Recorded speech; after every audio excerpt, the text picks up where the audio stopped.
Yeah, good afternoon. Good to be with you today. My name is Rich Macke. I'm with Power System Engineering. And just a little bit about PSE. A lot of you know us. We do a lot of engineering work in the state. We've worked with a lot of you on rate design studies, cost of service studies, as well as with utilities, a lot of cooperatives around the country. And that's really the best part of my job is I get to go out and interact with cooperatives around the country. And on issues like rate design, there's lots of innovation happening. There's lots of places where time of use rates are being considered. There's places where demand charges are being put in place for residential. Things that are really trying to help set us up for success in the future, right? As the grid is evolving, as our members are pursuing different technologies, just helping position our cooperative clients for success going forward. So you can just see as a reminder some of the things that we provide to our clients, where we're located. So we do have a presence here in Ohio with a pretty substantial office in Marietta, and then an individual in an office in Cincinnati as well. So it's good to be here with you and share some of our learnings. Really excited for you to hear from Bill and Tom and what they've gone through at their cooperatives. I think that's going to be, when I do these kinds of presentations, those kind of case studies is where we can really learn a lot from each other. So I'm going to provide more of a flyover view of things, some of the things we've been learning and observing in the industry, and then we'll get into some examples of how this has been working itself out at two of your peers. So I want to start with just kind of taking a step back. I mean, it's easy when we talk about rate design, like people's eyes can glaze over, right? And it can get very complicated. For those of us that love numbers, it's great, right? Especially right after lunch. But taking a step back and looking at what is kind of changing amongst the membership that's causing us to revisit, and I would say revisit because time of use rates are not, I guess, completely innovative. It's a rate design that's been around for quite a long time. But there's changes that have been happening that are causing us to revisit this. There's changes in technology, right? We can actually, many of us can implement this kind of a rate now where we probably couldn't have 5 years ago, 10 years ago. So things are changing with technology from our side of the meter and also from the member side of the meter, right? And so all this leads to, and there's also changes in members' desires and needs, and not for all members, but some members, right? There's kind of an increasing diversity of perspectives amongst the membership. So it increasingly is maybe not an environment where there's just this one-size-fits-all approach, okay? That can accommodate members that are choosing to do solar, and those that don't, choosing to do an EV, those that don't. There's this increasing kind of diversity amongst the membership, diversity in resulting load shapes, right? And how that affects how we recover costs fairly. That is driving us towards this. And there's also different reasons why your members might be looking for these kinds of rates and programs. Okay, we might always assume that it's because they want a lower bill. And we find in our survey that yes, that is usually the most important thing, right? It's pretty intuitive. But there's other things that also are starting to matter, at least to segments of our membership. And so we've been doing some work related to customer segmentation to try to understand what would drive people to participate in these programs and engage with them as well.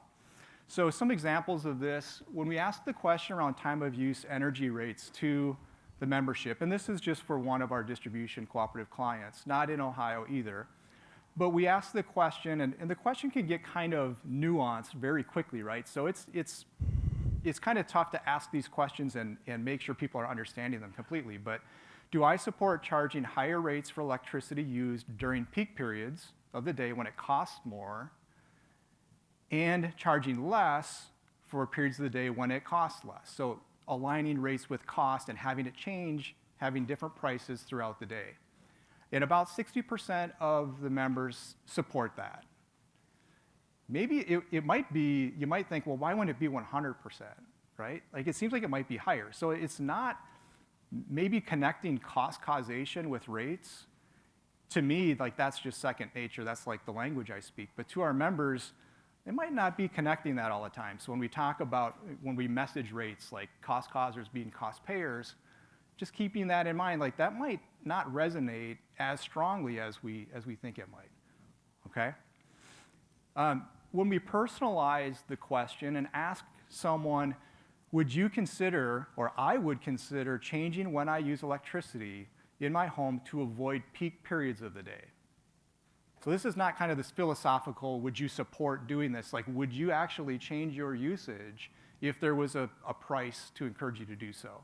And here's where we see 80% for this cooperative, right? About 80% indicated they would strongly or somewhat agree that they would do that. Okay, so I think there is a lot of support for this when you talk to an individual about what they might do in their home to take advantage of these kinds of rates. Now, I mentioned segmenting, and so this kind of a survey allows us to identify or break the membership down into what we would call segments based on psychographical types of information.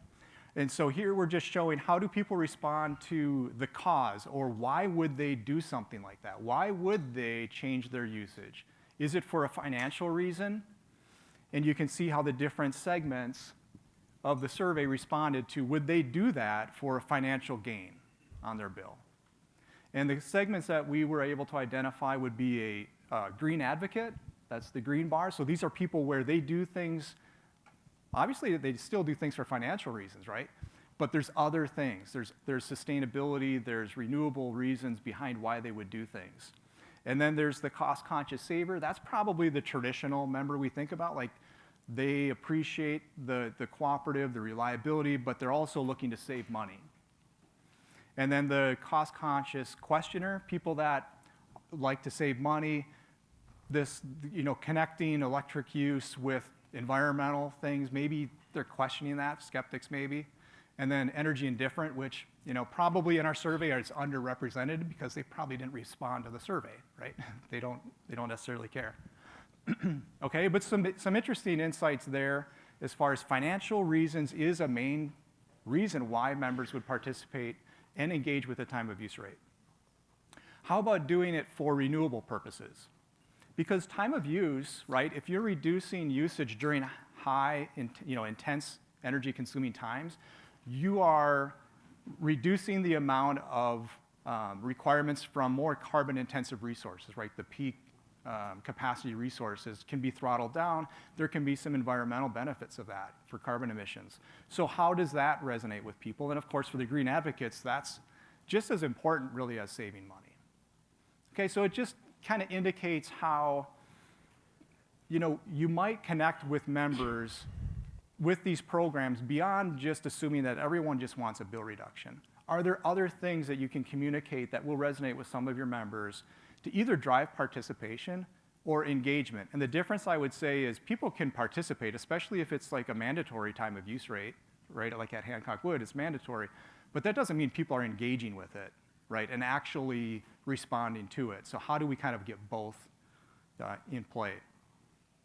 Okay, so looking back then, kind of a thumbnail sketch of where we see time of use rates in the industry.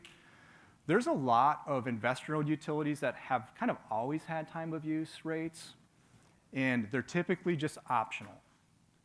So members have, or their customers are on residential rates, and there's this time of use rate that no one really talks about, and no one really participates when you look into it, right? It's very rare to see a lot of participation in an optional time of use rate across the country. When you look at the cooperatives across the country, even less cooperatives have time of use rates, I would say. I don't know how many in the room here have a time of use rate today for residential. Yeah, North Central, that's okay, yep. A couple, but much less, I would say, much less than the investor-owned utilities. And maybe there's different reasons for that, right? But there is a trend towards making time of use rates more available. Again, metering capabilities, to provide transparency around cost and create some savings opportunities for your members is always a driving reason. To deal with things like electric vehicle charging, distributed generation, those factor into it as well. And I see cooperatives still going at it two ways, either as an optional rate or a standard, call it maybe default or mandatory time of use rate. So cooperatives are still going in either direction. I think there is a little more trend towards making time of use the standard rate versus optional. There's some challenges with having an optional time of use rates. Again, you might not get a lot of people that select into it. And the ones that do are probably, there's like some self-selection bias, right? And so the people that opt into it are getting a bill reduction, but they maybe didn't even change their usage. And so it's just revenue erosion for the cooperative. Maybe it's fair, maybe they're getting charged more appropriately, but there can be a cost of doing that. So just some things to be aware of there. When you look at how time of use rates are designed, it's typically aimed around what are the time-sensitive costs that the cooperative has. And it's typically like demand cost or capacity cost. What's the maximum rate of usage, and that is driving costs into the system. So let's identify those times and give an incentive for people to shift usage out of that period. So it's typically power supply and transmission driven. Sometimes there's an energy component too, but energy prices, it's not usually enough of a difference. There is a difference, but it's not usually enough to really drive people to shift their usage out of peak times. Typically, we do see time of use being just 2 periods, peak and an off-peak. Sometimes we do see 3 periods, and we've been seeing a little bit of a trend towards that, and it's aimed really at those very kind of low-cost overnight hours for energy. And the peaks rarely happen at that time. Energy prices are low, and also we know that EV charging is a load that can be shifted to those times. That's when the cars are in the garage, that's when they can be charging at a very low price. So if we can carve out those times, it can provide a good incentive for people to charge their EVs off-peak. So that's kind of a use case, I think, for a 3-period time of use rate is for EV charging. The peak time, so when do we charge this? It can be anything from 12 hours. We see a trend, like if you can narrow that down to 3 or 4 hours a day, that does give members more flexibility, right? To move their usage just that much versus trying to shift it out of a larger window can be effective. So that's what we typically are seeing. And then, well, how high is that peak rate? Like, are we charging them double, triple what we charge other times? And the answer is yes. I mean, probably the average is at least 2 times, maybe 3 or 4 times more during those 3 to 4 hours of the day. So it's not like it's half of the day. A small period of the day, they're getting that kind of a price signal. And so those are some things we're seeing in the design. Something to be thinking about too is if you have a peak rate that ends at like 9 o'clock or 7 o'clock, 8 o'clock, whatever it might be for power supply reasons, and you get EV owners that are, waiting to charge their car until that off-peak period starts, you can get to a point where there's enough EVs on your system that everybody's now charging at the same time, and it can be causing some local kind of distribution system or transformer constraints. Okay, so just something to be aware of. If you're shifting everybody's load, there's otherwise maybe a lot of diversity around when people charge, but you might remove that diversity if you have them on an on-peak rate, and then as soon as that off-peak rate starts, everyone's charging at once. There's not as much diversity. So something to be thinking about there as we go forward. All right, so who's doing this? This is a survey we have from our clients over the past few years, and it's just showing, by utility, what's the ratio of their peak price to their off-peak price? Is it 2 times? So like the 2.0, that means the peak rate is 2 times higher than the non-peak or the off-peak rate. And so you can kind of see that range. You can see there's one client we have where the peak rate is 8.5 times, 8.6 times higher than the off-peak. Okay, so that's a pretty strong, right, incentive. And what you'll find when you look at this impact is that kind of a rate's going to have a wider distribution of impacts. Like there's going to be members that are impacted more, right, like are seeing 10, 15% increases, and those that are seeing the opposite in terms of decrease. So it's a more dispersed distribution the greater you make that spread. Okay, I'm going to end with this, and then we're going to talk through some examples here. But if you look at the other end of the spectrum, like, okay, well, we want to do this to provide a bill savings opportunity for members. We would like to shift usage out of high-cost times. Are we accomplishing that? And that's a question that we're starting to get. Like, are they effective? There's some studies, what you'll see in the one graphic on the left with the question mark is yes. This is a kind of a meta study that the Brattle Group did, the consulting firm, where they looked at, it's a couple hundred time of use pricing programs and charted the impact that it had on reducing demand and correlated that to how aggressively was it priced. And so it's showing there's this positive correlation that the more aggressively you price the peak period, the more customers will reduce during those times. I think we need to, as cooperatives, this is mostly for investor-owned utilities, right? And we need to understand for cooperatives, is this true? We've got a couple cooperatives in Iowa that have had time of use for residential that we're going to be undertaking this kind of a study to see, is it accomplishing what they want to? Is it creating bill savings and cost reductions for the cooperative? Okay. So, and we want to assess that, like, is it also a more fair rate design? Because it sounds fair, right, to be charging members for what they're using during peak times, right, the cost that they're causing. Time of use is not to get too nuanced here, but it's not necessarily only charging for that peak time. It's charging for energy used during a window of time every day of the month, when really there was probably only 1 hour that mattered of all of those. So we want to be able to see, is that correlated, and is it creating a more cost-based rate design for the membership? Okay, so those are some things that we're working on at PSE, some of the observations that we've had in the industry. And so now I'd like to turn it to Bill, and then we'll pass it down to Tom too, to share how at their cooperatives they've been thinking about and implementing time of use rates. All right, thanks, Rich.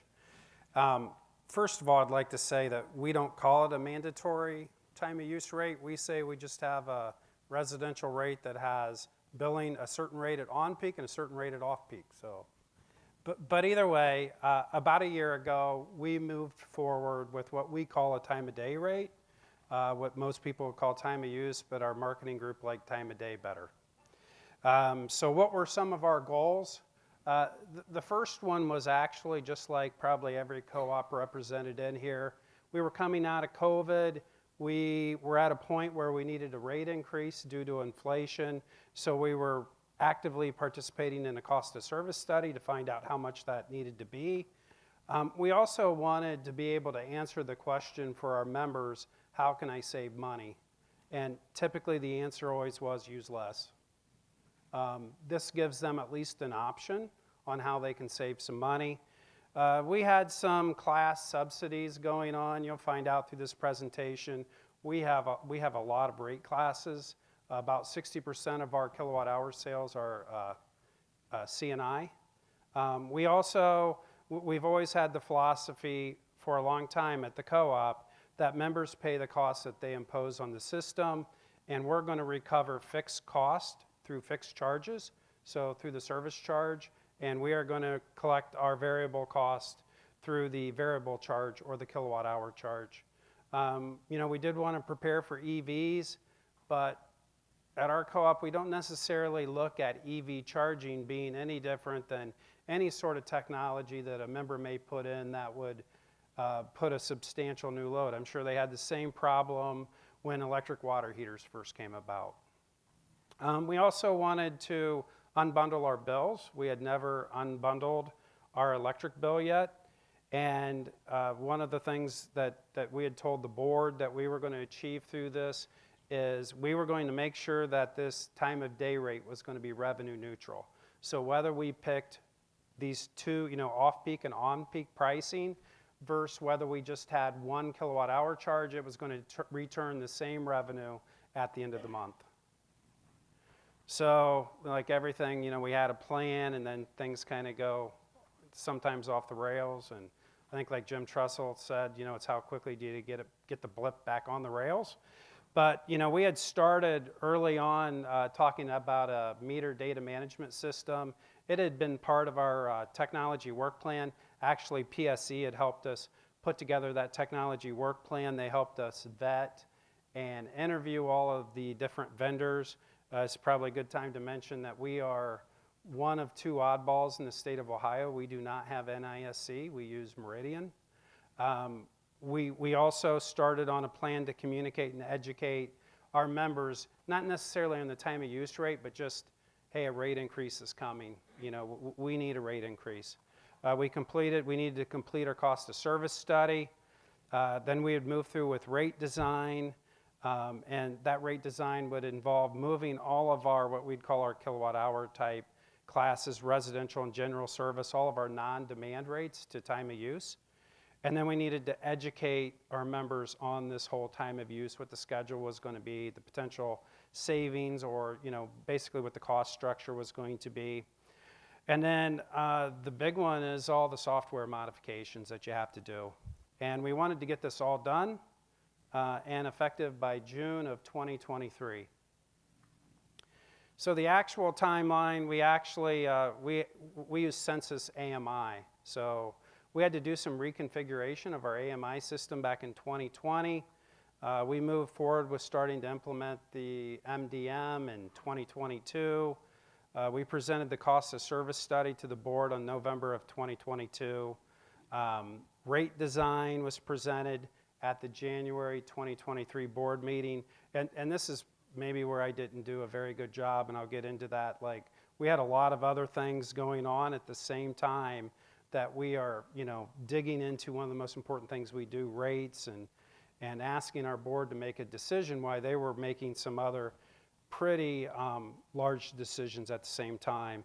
So then the new rate design was approved in February of the 2023 board meeting, and we basically, our members saw the first time of use billing in July of 2023, and then unfortunately in November 1st we had to make a modification to some billing dates. But our cost of service study, one of the things that we found from our AMI system, which provided some pretty good data for us, is back in 2018, we always assumed that our residential class contributed about 38% of the demand on our Buckeye Power bill. Through our AMI system, we found out that they're actually more like 43 to 48%. They were a much more significant contributor to our demand on peak than we thought. Through that, we figured out that we needed an 8% rate increase for the residential class. Our last, on the distribution side, our last rate increase had been 2018. So like I said, we're in 2022, moving into 2023, especially after all the inflation that we saw. So one of the things we did, and I won't dig into this, but we created this chart that was kind of color-coded for each one of our trustees. And it showed, it was their own usage, and it showed what the impact was going to be to their bill going to this time of use rate structure. And for almost every one of them, the biggest impact is, to jump ahead here, we ended up with like a $6 increase to our service charge. So that was more significant than changing the rate. We actually had one trustee who was going to actually benefit from going to the time of use rate structure because of so much of their usage was more off-peak. And so we did this too. We just actually did the math and went through and showed what percent increase. So for this trustee, they were going to see, they were going to be below the average. We were looking at an 8% across the membership. This trustee was going to see about a 3% increase, which was about 0.6% increase per year since the last rate increase. And so we ended up developing, this is what our rate schedule is. You can go find this on our website, but remember I said we unbundled the bill. So we broke out all the distribution charges. We have a service charge of $44. We have the distribution component of the kilowatt hours. And then the G&T charges were broken into the on-peak of about 11.8 cents per kilowatt hour. And the on-peak times were 6 a.m. to 10 p.m. And you're probably going to ask, how did you come up with those times? And then the off-peak was 3.9 cents. So we decided to just keep our schedule very simple to start with. We don't have, it's not AT&T, we don't have friends and family are free, for the weekend or anything like that. It is the same hours every day. Because of how we implemented our time of use with our MDM, if we want to change those structures, which we might decide that we want to have weekends be off-peak. But we decided at this time it was best for us just to have one schedule for every day. So I told you we have a lot of rate codes, and we do. We have a lot of demand rates dependent upon, what their maximum kW demand is. But all I was trying to show here is, we had about 13,000 accounts that we switched over from, kilowatt hour, one single rate to time of use rate. And one of the more complicated things that as we got into the process, which this is one of the really difficult things with going to time of use, is just managing all that data, getting it to flow through all your systems. So how it works at Hancock-Wood is we have the Census AMI system. We take the data from the Census AMI system. We bring it into our MDM, which is IP keys. So we do all the calculations for time of use within the MDM.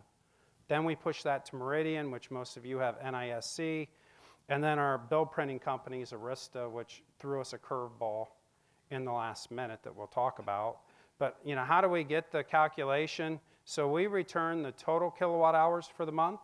We return the off-peak kilowatt hours for the month. And then we just subtract off-peak from the total to get the on-peak.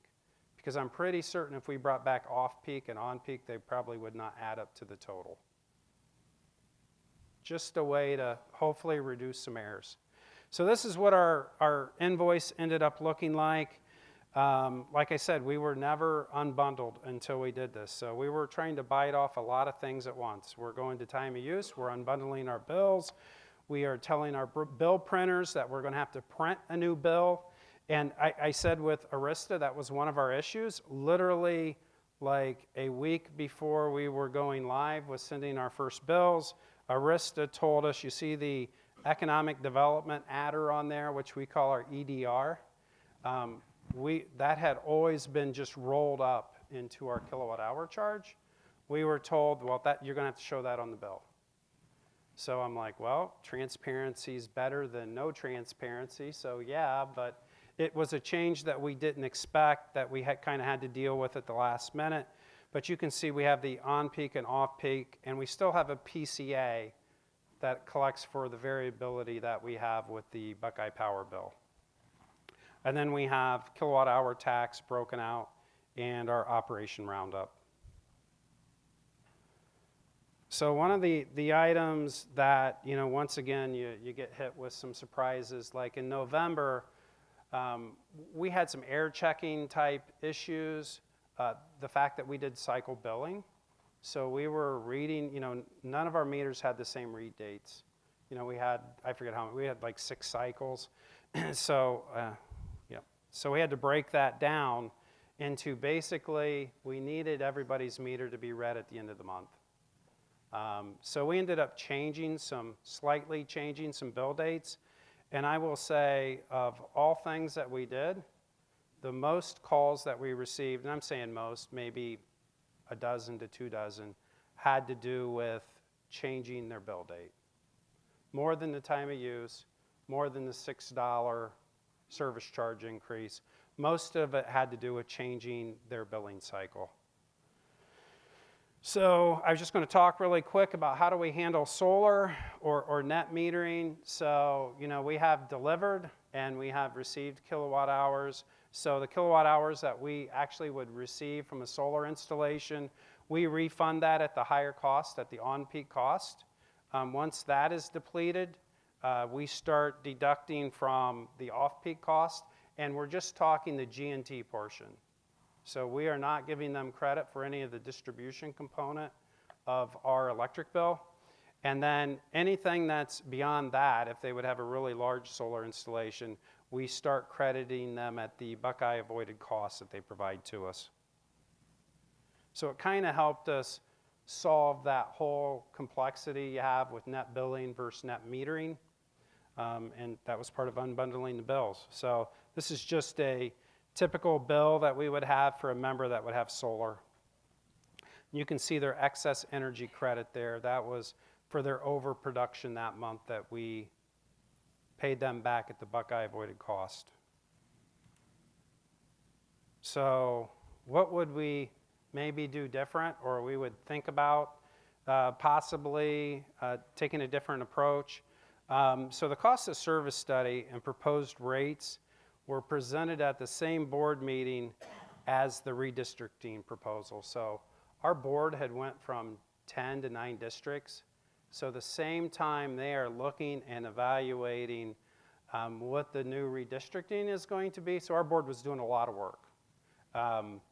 They were also being hit up with the cost of service study that same month at the same meeting.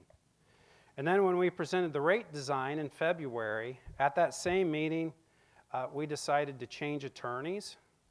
So we had had the same attorney for probably 40 years. We'd been vetting a new attorney, and so he was introduced at that meeting for them to meet and vote on.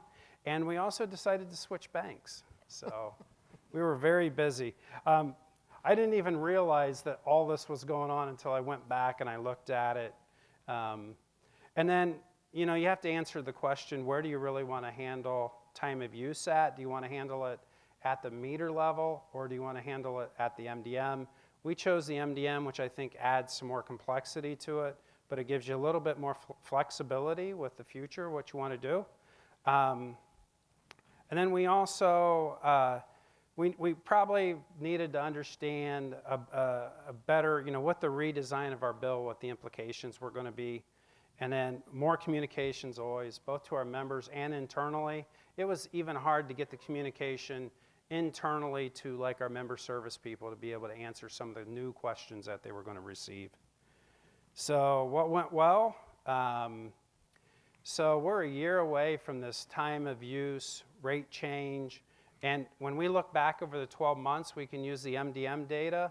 And we have figured out that the average member, if you had the average usage pattern, it actually saved you $5. Like I said, it provides answers to the members' questions. How can I save money? I was just telling Tom that we actually had a member that was coming up. He came up to me and bragged that he had put a timer on his electric lawnmower so it would charge at night. And then, you know, every blind squirrel finds a nut. Our rate increase came out the exact same time that AEP got hit with you know, their rate increase they saw on their generation and transmission side. We had compared some of our employees' bills who are AEP customers.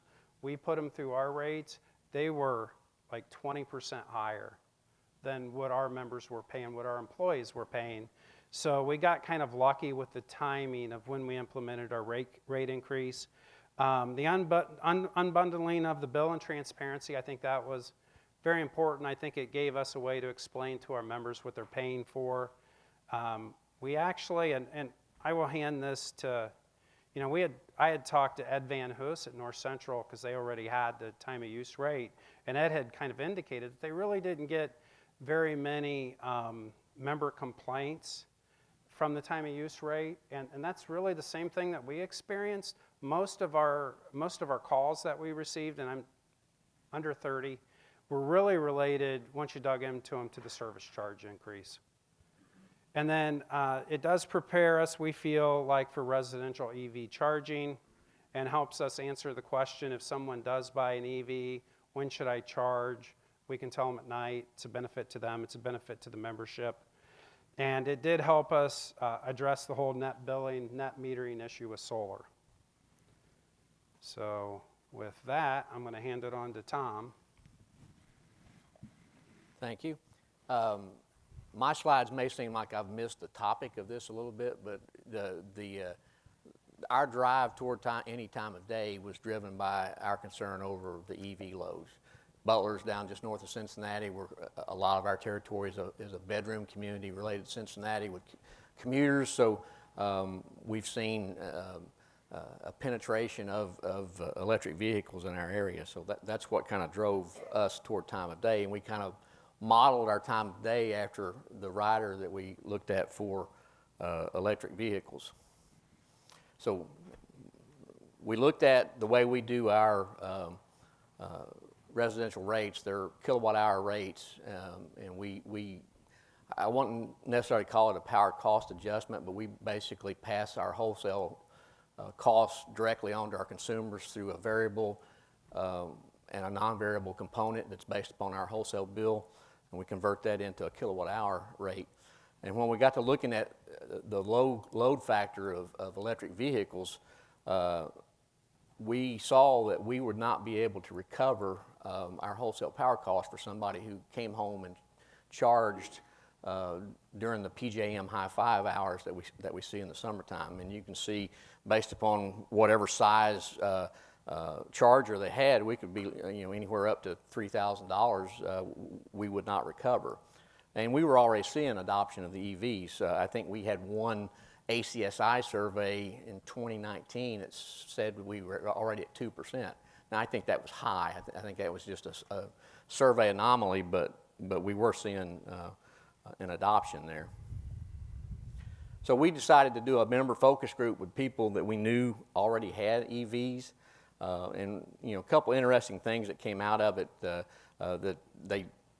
we demonstrated to them how costs could vary during the day for electricity, and they had not contemplated that. They did not realize that was even a possibility.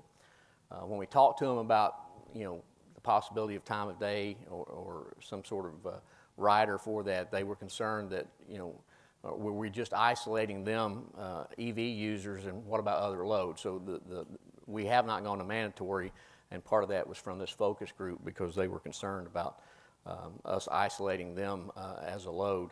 But they were interested in incentives. If we could offer a win-win situation for them, they certainly would be interested in trying to do something that would not only save themselves money, but also the co-op.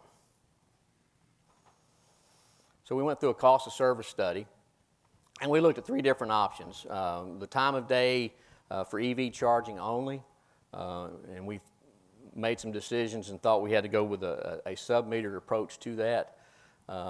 Looking at 3 cost periods, like we said, our concern was really the PJM high 5 impact if somebody charged during that in the summertime.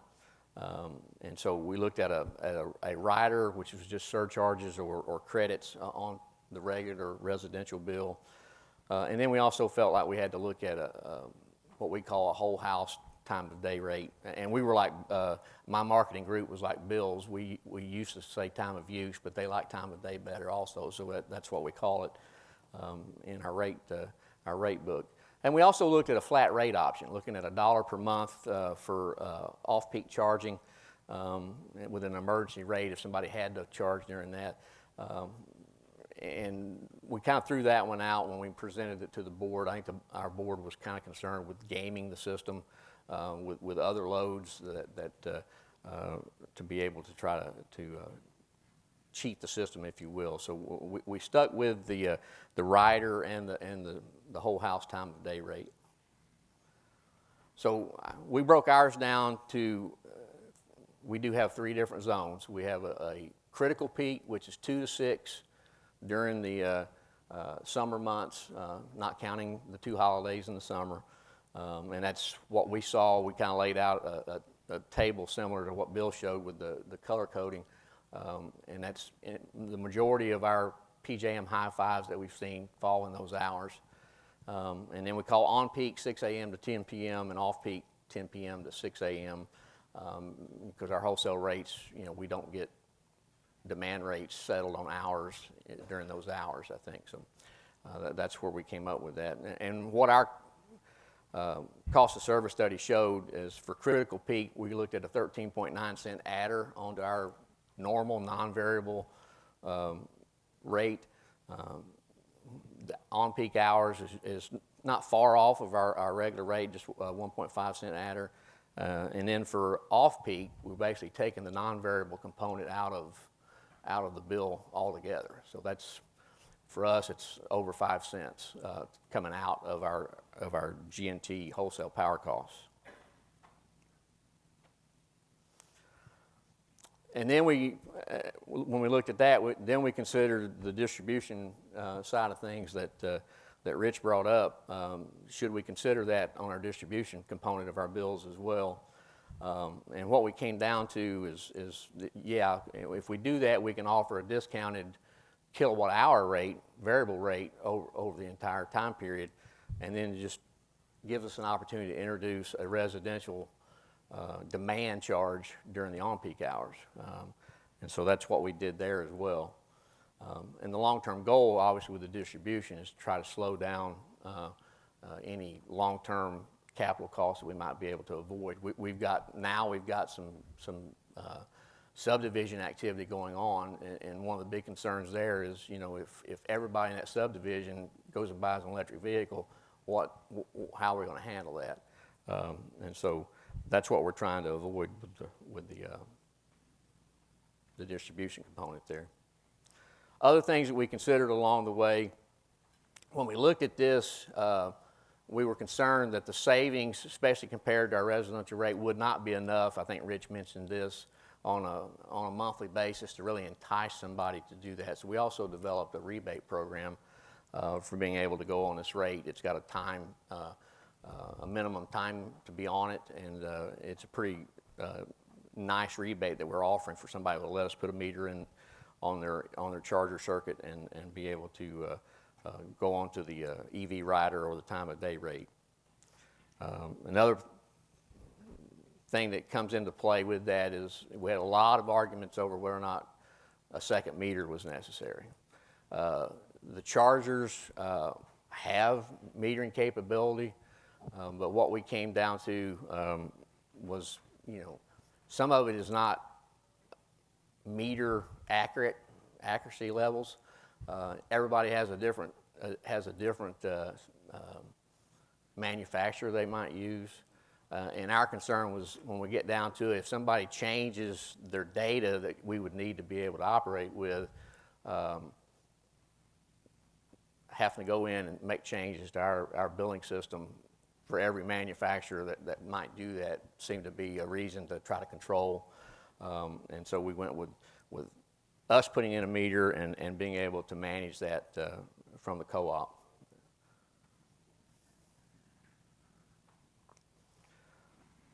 When we looked at this, one of the things we wanted to do, and one of the reasons why this process has taken so long, we've worked with NISC for more than a year on the billing, getting our MDM program in place to do this, is we wanted to be able to operate with our net billing, net metering customers, because what we saw was that the folks that were most likely to get an EV or want to do this were the same folks who were putting solar panels on their roof or in their backyard.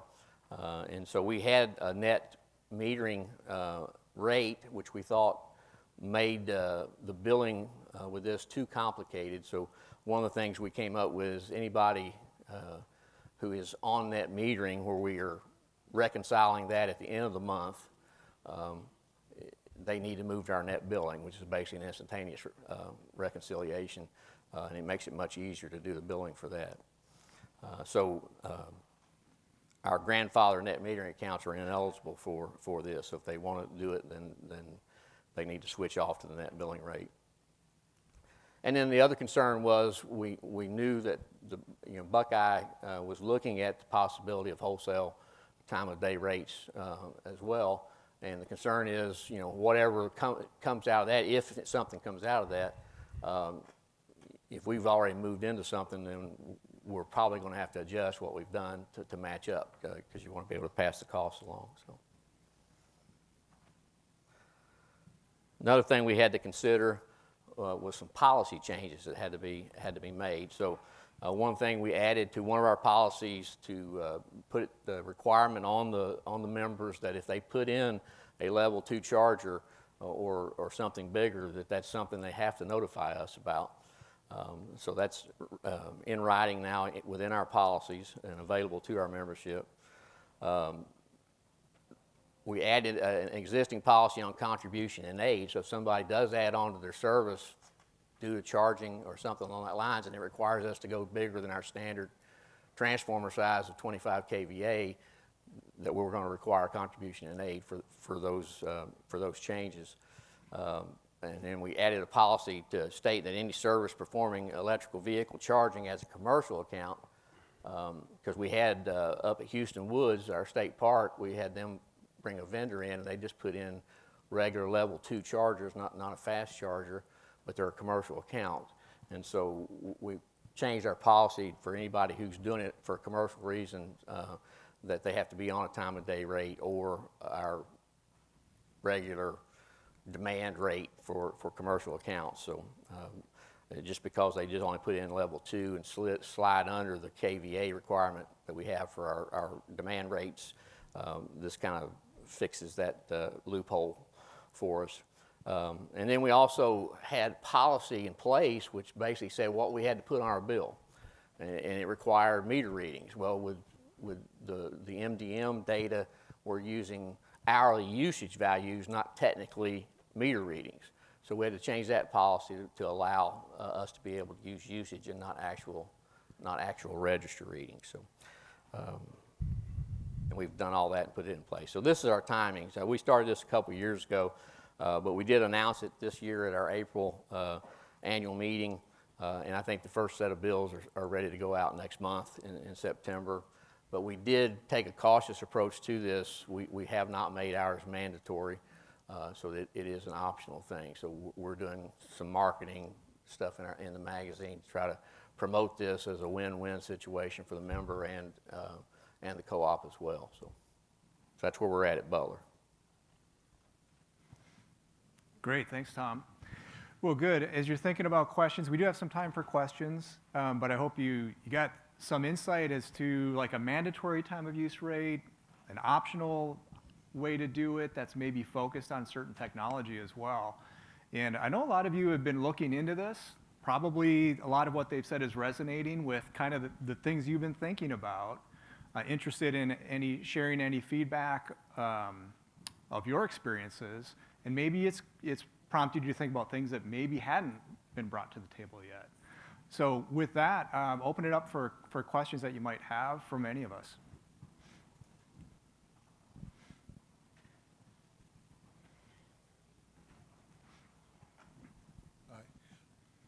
Bill, unless I missed it, I'm curious, you really don't have a really good way to measure whether you actually did any load reduction or not through the implementation? Is that accurate?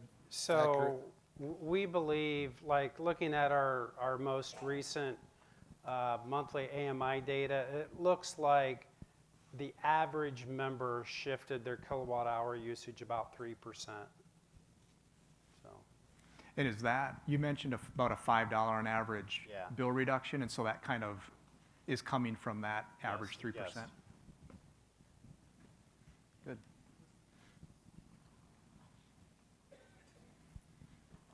I guess this is for either Bill or Tom. You can take a shot at this.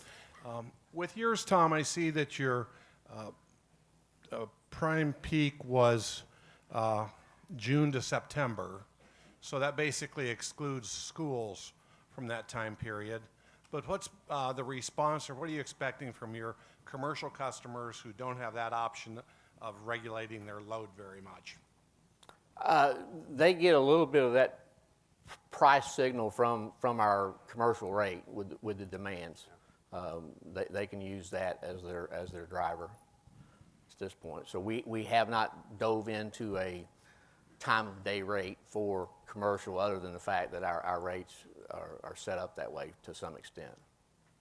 It's the same answer for us. I mean, our commercial industrial customers are on demand rate, so they've already been paying that demand component. So We have a large power rate that basically is a pass-through of the wholesale rate that we get from Buckeye. So if they avoid the peak, it's better than an interruptible rate for them. So Yeah, even more targeted, right?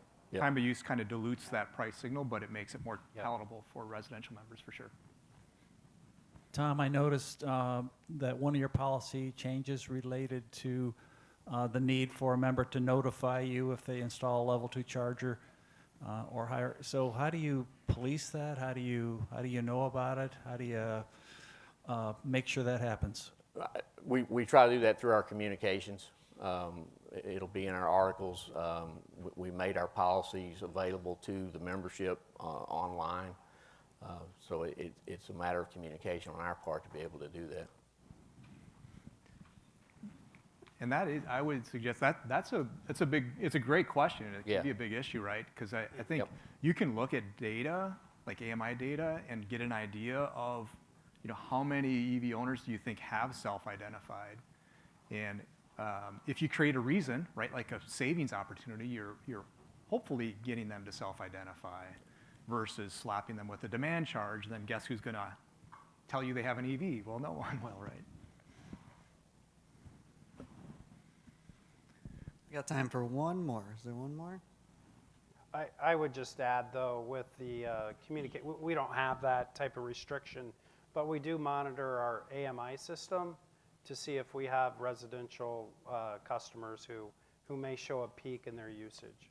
And if they go over that 25 kVA limit, then we investigate it.